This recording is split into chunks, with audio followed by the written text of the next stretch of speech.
Friends, welcome to Hema's gallery. இன்றைக்கி நம்ம பார்க்க போகிறது செம்பருத்தி பூவில் மாலை கட்டுறது. ஃபஸ்ட்டு செம்பருத்தி பூ எடுத்துக்குவோம். அப்புறம் ஒரு பாக்ஸ் எடுத்துகிட்டு உள்ளன் த்ரெட் எடுத்து அதை 2 டைம்ஸ் சுற்றிக்குங்க. ஒரு 2 லைன்ஸ் வர மாதிரி சுற்றி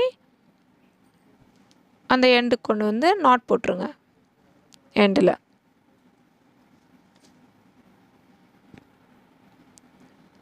நல்லா டைட்டாக இருக்க மாதிரி நாட் போட்டுக்குங்க.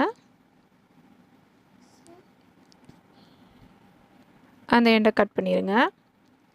இன்னொரு எண்டை த்ரெட் நீளமாக விட்டு அதை கட் பண்ணிக்கோங்க. இதுதான் பூ வச்சு டைப் பண்ணுறதுக்கு. ஃபஸ்ட்டு ஒரு செம்பருத்தி பூ எடுத்துக்குவோம். அதோட பேக் சைடு எடுத்துகிட்டு 2 த்ரெட்டுக்கும் நடுவில் உள்ளே வச்சுட்டு நல்லா டைட்டாக வச்சுக்கோங்க. இந்த த்ரெட் எடுத்து மேலே போடுங்க. மேலே போட்டு 2 த்ரெட்டுக்கும் அடியில் விட்டு இழுக்க. நல்லா அந்த பூவோட எட்ஜ் வரைக்கும் நல்லா டைட்டாக இழுக்கணும். நல்லா நாட் போட்டுங்க. இது ஃபஸ்ட்டு த்ரெட்னால 2 தடவை நாட் போட்டுக்குங்க. நல்லா டைட் பண்ணிக்கங்க. அடுத்த மறுபடியும் எடுத்து அதே மாதிரி 2 நூலுக்கு நடுவில் வச்சு அந்த த்ரெட் எடுத்து மேலே போட்டு 2 த்ரெட்டுக்கும் அடியில் விட்டு எடுத்து நல்லா டைட் பண்ணிக்கணும். ரொம்ப ஈஸியான மெத்தடு. இது பார்க்க ரொம்ப அழகாக இருக்கும். சாமிக்கு பூ கட்ட தெரியாதவங்க கூட இந்த மாதிரி ஈஸியாக மாலை கட்டி போடலாம். ரொம்ப அழகாக இருக்கும்.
லாஸ்ட்டாக ஒரு பூ வச்சு அதே மாதிரியே டைப் பண்ணிக்கோங்க.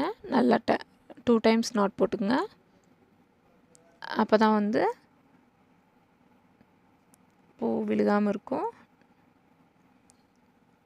இந்த மெத்தடில் பூ கட்டினீங்கன்னா பூ கட்ட தெரியாமல் கூட ஈஸியாக கட்டி பழகிக்கலாம். இப்போ கட் பண்ணிடலாம். அந்த எண்டை கட் பண்ணிவிட்டு இப்போ பாருங்கள் எவ்வளோ அழகாக இருக்குன்னு நீங்களே பாருங்கள்.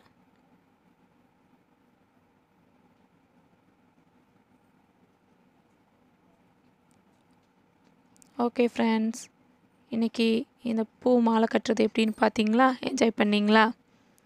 மீண்டும் வேறு ஒரு நல்ல வீடியோவோட உங்களை மீட் பண்ணுறேன். அது வரைக்கும் பாய். Okay. Okay, bye.